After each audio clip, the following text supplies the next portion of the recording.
Hi സുഹൃത്തുക്കളെ, എല്ലാവർക്കും നമസ്കാരം. നമുക്ക് ഒരു ചെറിയ കൃഷ്ണന്റെ കഥ കേൾക്കാം. ഗോകുലത്തിലെ ഗോപികമാർക്കൊക്കെ വലിയ ഒരു പരാതിയായിരുന്നു. നമ്മുടെ കണ്ണൻ എല്ലാ വീട്ടിലും കയറിയിട്ട് വെണ്ണ കട്ട് തിന്നെയാണ്. അപ്പോൾ ഈ വെണ്ണ കട്ട് തിന്നുമ്പോഴൊക്കെ എടുത്ത് കഴിഞ്ഞിട്ട് കൊണ്ടുവരുമ്പോൾ കൂട്ടുകാർക്കും എല്ലാം പങ്കുവയ്ക്കും മൂപ്പര്. അതിനുശേഷം പിന്നെ മുറ്റത്ത് കളിക്കുന്ന കുരങ്ങന്മാർക്കും കൊടുക്കും. ഒരു ദിവസം ഒരു ഗോപിക യശോദയോട് പറഞ്ഞു, യശോദ, നിന്റെ കണ്ണൻ എൻ്റെ വീട്ടിലെ വെണ്ണ മുഴുവൻ കട്ട് തിന്നെയാണ്, നിനക്കൊന്ന് പറഞ്ഞ് മനസ്സിലാക്കിക്കൂടെ എന്ന് ചോദിച്ചു. യശോദ കൃഷ്ണനെ വിളിച്ചു.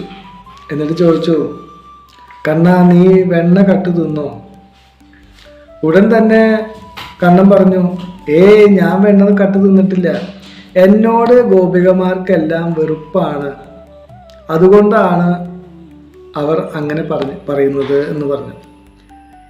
യശോദയ്ക്ക് കണ്ണൻ്റെ മുഖത്ത് ആ കള്ള പരിപാടി മനസ്സിലായി.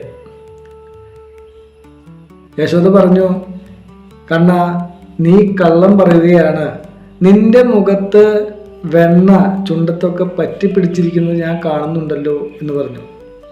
ഉടൻ തന്നെ ആ വെണ്ണയൊക്കെ അകത്താക്കി ചുണ്ടെന്നൊക്കെ നക്കി തുടച്ച് അകത്താക്കിയിട്ട് കണ്ണൻ പറഞ്ഞു, ഇപ്പോഴില്ലല്ലോ അമ്മേ എന്ന് പറഞ്ഞു.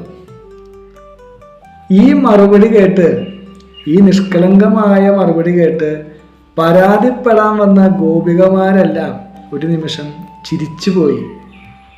അവർക്ക് കൃഷ്ണനോടുള്ള ദേഷ്യം അലിഞ്ഞുപോയി. യശോദ വാരിയെടുത്ത് മടിയിലിരുത്തി ആ കുസൃതി മുഖത്ത് നോക്കി ദേഷ്യപ്പെടാൻ കഴിഞ്ഞില്ല. പകരം സ്നേഹം കൊണ്ട് ലാളിച്ചു.